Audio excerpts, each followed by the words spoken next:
Comparison. Comparison किसका? ISO standard का। ISO standards का हम कंपैरिजन कर रहे हैं अपने इस सेशन में, जिसका टाइटल है clause wise comparison of ISO 9001, 2008, 2014 and 2015। यानी 2008, 14 और 15 के आईएसओ 9001 9001 स्टैंडर्ड्स में आपस में इन तीनों सालों में क्या बदलाव है, कौन सा क्लॉज में क्या डिटेल दिए हुए हैं और किस क्लॉज में डिटेल को हटाया गया है, कौन से में जोड़ा गया है। इस चीज को लेकर के हम ये चर्चा यहाँ हम करने की कोशिश कर रहे हैं।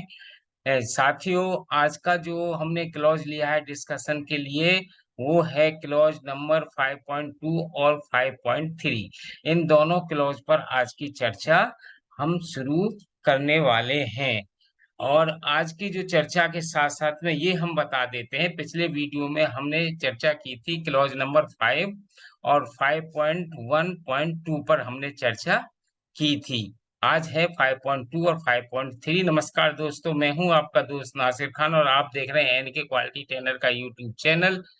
तो चलिए आज की चर्चा का शुरुआत हम करते हैं।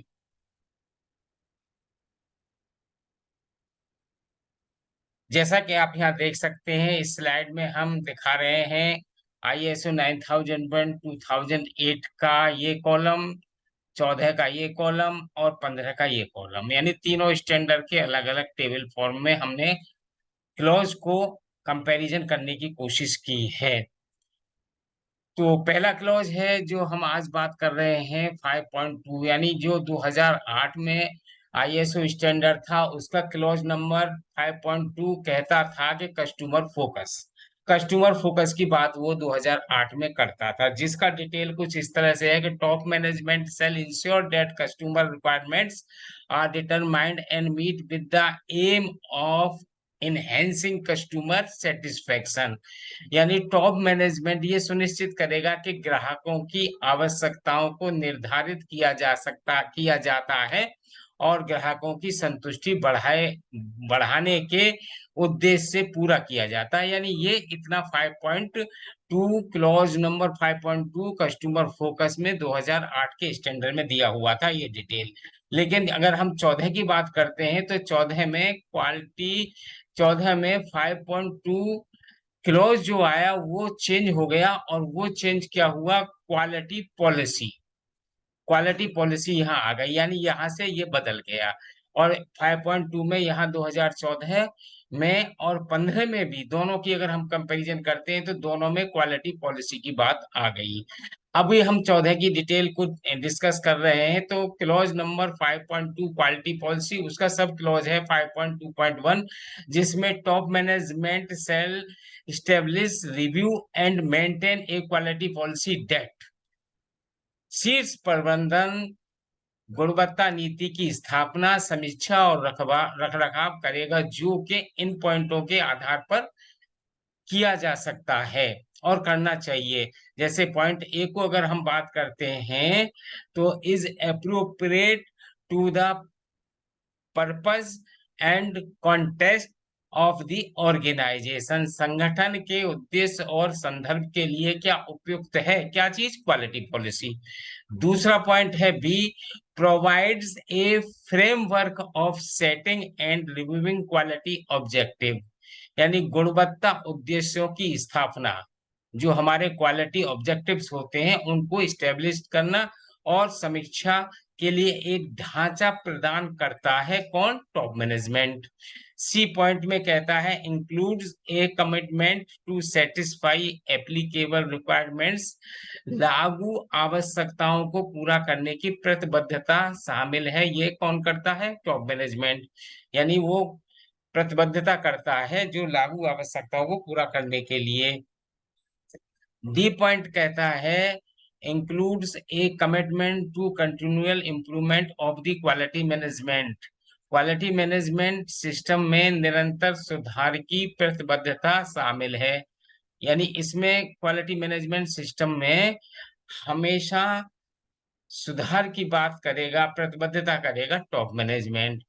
अब इसका दूसरा सब क्लॉज है 5.2.2, इसमें दिया है क्वालिटी पॉलिसी सेल, क्या क्या क्वालिटी पॉलिसी के साथ होना चाहिए जो टॉप मैनेजमेंट करेगा। A, be available as documented information, क्या प्रलेखित जानकारी के रूप में उपलब्ध है या नहीं है, पहला पॉइंट। दूसरा पॉइंट है B, communicated, understood and applied within within the organization, यानी हमें संगठन के साथ संचार, समझ और लागू किया जाना चाहिए। कहने का पर्पज ये है कि जो क्वालिटी पॉलिसी टॉप मैनेजमेंट ने बनाई है उसका प्रचार प्रसार और संचार सब पूरी तरह से संगठन के अंदर हो जाना चाहिए। सी पॉइंट क्या कहता है, C point, be available to relevant interested parties as appropriate, संबंधित इच्छुक पार्टियों के लिए जैसा उपयुक्त हो उपलब्ध हो। जो इंटरेस्टेड पार्टी हैं उनके इच्छा के अनुसार इच्छुक पार्टियों के लिए जो उपयुक्त हो सकता है वो उपलब्ध हो। तो ये 14 में डिटेल दिया था क्लॉज नंबर 5.2 का, जो सब क्लॉज मैंने आपको डिस्कस किए। अब आती है बात 2015 में। 2015 के स्टैंडर्ड में 5.2 जो पॉलिसी है, जो नीति है, उसके हिसाब से उसका सब क्लॉज बनता है जो दिया हुआ है 5.2.1, इस्टेब्लिशिंग द क्वालिटी पॉलिसी। वही चीज यहाँ पर है लेकिन थोड़ा सा हल्का फुल्का बदलाव है। इस्टेब्लिशिंग द क्वालिटी पॉलिसी, गुणवत्ता नीति की स्थापना कौन करेगा, top management. Top management shall establish, implement and maintain a quality policy that, वो किन किन पॉइंटों के आधार पर करेगा वो ये बता रहे हैं। Number A, is appropriate to the purpose of context of the organization and supports it strategic direction. यहाँ पर ये जो है स्ट्रेटेजिक डायरेक्शन और सपोर्ट वाली बात नहीं आई थी, जो 15 में थोड़ा सा इसको बदल दिया गया है या ऐड कर दिया गया है। संगठन के उद्देश्य और संदर्भ के लिए उपयुक्त है और इसकी सामरिक दिशा का समर्थन करता है। बी पॉइंट में कहता है provides a framework for setting quality objective, गुणवत्ता उद्देश्यों को स्थापित करने के लिए एक ढांचा प्रदान करता है। सी में कहता है includes a commitment to satisfy applicable requirements, लागू आवश्यकताओं को पूरा करने की प्रतिबद्धता शामिल है। डी में कहता है includes a commitment to continual improvement of the quality management system, गुणवत्ता प्रबंधन प्रणाली में निरंतर सुधार की प्रतिबद्धता को दोहराता है या शामिल करता है या कहता है कौन, टॉप मैनेजमेंट। तो ये थे 2008, 14 और 15 में क्लॉज नंबर 5.2 पर डिस्कशन। ये अभी आगे जारी है, अगली स्लाइड में भी ये जो पॉइंट शेष बच रहे हैं उन पर डिस्कशन चल रहा है। तो 2008 में 5.3 था क्वालिटी पॉलिसी। देखिए अब ये 2015 में क्वालिटी पॉलिसी 2 में है, 5.2 में मतलब, और ये 5.3 में थी यहाँ पर 2008 में। तो ये थोड़ा चेंज यहाँ पर दिखाया जा रहा है। तो क्वालिटी पॉलिसी 5.3 2008 के हिसाब से, management shall ensure that quality policy, प्रबंधन इस गुणवत्ता नीति को सुनिश्चित करेगा, क्या करेगा, ए पॉइंट के हिसाब से, is appropriate for the purpose of the organization, संगठन के उद्देश्य के लिए क्या ये उपयुक्त है, ये एक इंश्योर करेगा। Includes commitment to meeting requirement and continual improvement, क्या हमारी क्वालिटी पॉलिसी मीट करती है हमारी रिक्वायरमेंटों से, और जो हमारा निरंतर सुधार के लिए प्लान है उससे मीट करती है कि नहीं करती है, यानी आवश्यकताओं को पूरा करने और निरंतर सुधार के लिए प्रतिबद्धता शामिल है कि नहीं है क्वालिटी पॉलिसी के अनुसार। ये थी 2008 में क्लॉज नंबर 5.3 की बात। लेकिन 5.3 क्लॉ 2014 और 15 के लिए अगर बात करते हैं तो वो बदल के आ गए। वो क्या है, उनका टाइटल है organization role responsibility and authorities, संगठनात्मक भूमिकाएं, जिम्मेदारियां और प्राधिकरण यानी ये चीज इसमें आ गई। अब 2014 में मैं हूं तो बात कर रहा हूं कि top management shall ensure that the responsibility and authorities for relevant roles are assigned, commitment communicated and understood within the organization। Top management ये सुनिश्चित करेगा कि प्रासंगिक भूमिकाओं के लिए जिम्मेदारियां और प्राधिकरण संगठन के भीतर सौंपे, संप्रेषण और समझे गए हैं कि नहीं कहे गए। इसके अलावा top management shall assess the responsibility and authority for. Top management इसके लिए जिम्मेदारी और अधिकार सौंपेगा। ए में सौंपेगा कैसे, ये बता रहा है कि ए में ensuring that the quality management system conforms to the requirement of this international standard. ये सुनिश्चित करना है कि क्वालिटी मैनेजमेंट सिस्टम इस अंतरराष्ट्रीय मानक की आवश्यकताओं के अनुरूप है या फिर नहीं है। ये भी टॉप मैनेजमेंट को सुनिश्चित करना है। और बी पॉइंट में ensuring that the processes are delivering their intended outputs। ये सुनिश्चित भी टॉप मैनेजमेंट को करना है कि प्रक्रियाएं, हमारी प्रक्रियाएं जो हमारे संगठन के अंदर चल रही हैं, वो अपने इच्छित आउटपुट दे पा रही हैं या नहीं दे पा रही हैं, ये चीज भी सुनिश्चित करना। तो ये थी क्वालिटी क्लॉज नंबर 5.3 पर बात, जो जो 2014 में है। अब 2015 में 5.3 सेम टाइटल सेम चीज है, कोई बदलाव नहीं है, लेकिन फिर भी मैं इस पर डिस्कस कर रहा हूँ। साथियों 5.3 है organization roles responsibility and authorities, संगठनात्मक भूमिकाएं, जिम्मेदारियां और प्राधिकरण। Top management shall ensure that the responsibility and authorities for the relevant roles are assigned, communicate and understood within the organization।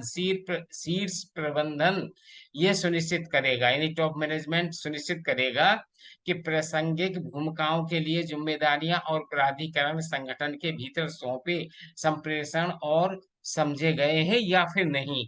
Top management shall assign the responsibilities and authorities for किसके लिए करेगा top management जिम्मेदारियां और अधिकार सौंपेगा, वो कैसे सौंपेगा। A point, ensuring that the quality management system conforms to the requirement of the international standard. ये सुनिश्चित करेगा कि गुणवत्ता प्रबंधन प्रणाली इस अंतरराष्ट्रीय मानक की आवश्यकताओं के अनुरूप है या फिर नहीं है। बी पॉइंट है ensuring that the processes are delivering the intended result. क्या ये भी सुनिश्चित करेगा टॉप मैनेजमेंट के प्रक्रियाएं, जो हमारे संगठन के अंदर प्रक्रियाएं चल रही हैं, जो प्रोसेस हम अडॉप्ट किए हुए हैं, जिनसे हम आउटपुट ले रहे हैं, क्या वो आउटपुट हमारे इच्छाओं के अनुसार, हमारे इंटेंटेड रिजल्ट है, जो हमारी अपेक्षा है उनके अनुसार आ रही है कि नहीं आ रही है। अभी कंटिन्यू है तीनों का।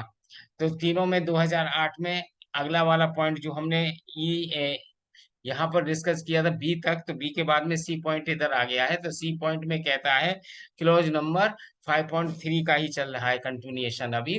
तो सी पॉइंट कहता है कि provide framework for establishing and reviewing quality objective. गुणवत्ता प्रबंधन, गुणवत्ता उद्देश्यों की स्थापना और समीक्षा के लिए प्रदान की गई रूपरेखा, जो हमारा क्वालिटी ऑब्जेक्टिव है उसकी समीक्षा पर बात हो रही है। तो उसमें अब आता है D point, is communicate understood and, सभी को कम्युनिकेट है, सबने समझा है कि नहीं। और ई point is reviewed for continuing suitability, सतत उपयुक्तता के लिए समीक्षा की जाती है या नहीं की जाती है। ये चीज जो है इसमें दी थी 5.3 क्लॉज में 2008 में। अब 2014 की बात करते हैं, क्लॉज नंबर 5.3 की। तो इसमें बिल्कुल बदला हुआ था, और बदले हुए पर हमने बता ही दी पहले। तो सी पॉइंट में आ गए हैं, क्योंकि इसमें हमने बी तक यहाँ पर डिस्कस कर लिया था, ए और बी। अब इसके बाद में यही कंटिन्यूएशन में सी में आगे, reporting on the performance of the quality management system on opportunity for improvement and on the need for change of innovation and specially for reporting to the top management. Quality management system के प्रदर्शन पर reporting, सुधार के अवसरों और परिवर्तन या नव विचार की आवश्यकताओं पर, और विशेष रूप से टॉप मैनेजमेंट की रिपोर्ट करने के लिए। तो ये चीज जो है अभी टॉप मैनेजमेंट को करनी है और समझनी है कि इसकी रिपोर्टिंग कैसे करानी है। उसके लिए क्या है, डी पॉइंट नेक्स्ट है, ensuring the promotion of customer focus through the organization. पूरे संगठन में ग्राहक फोकस को बढ़ावा देना सुनिश्चित करना है टॉप मैनेजमेंट के द्वारा। ई पॉइंट है, ensuring that the integrity of the quality management system is maintained when changes to the quality management system are planned and implemented। यह सुनिश्चित करना टॉप मैनेजमेंट का काम है कि जब क्वालिटी मैनेजमेंट सिस्टम में परिवर्तन की योजना बनाई और कार्यान्वित की जाती है तो क्वालिटी मैनेजमेंट की अखंडता को बनाए रखा जाता है और बनाए रखना चाहिए। ये क्वालिटी सिस्टम में जब कोई बदलाव होगा उसके लिए उसकी अखंडता को बनाए रखना है, तो ये टॉप मैनेजमेंट की जो रेस्पॉन्सिबिलिटी है। अभी 14 की बात हो गई है, 15 की बात करते हैं। 15 में हमने पॉइंट बी तक हमने डिस्कस कर लिया था।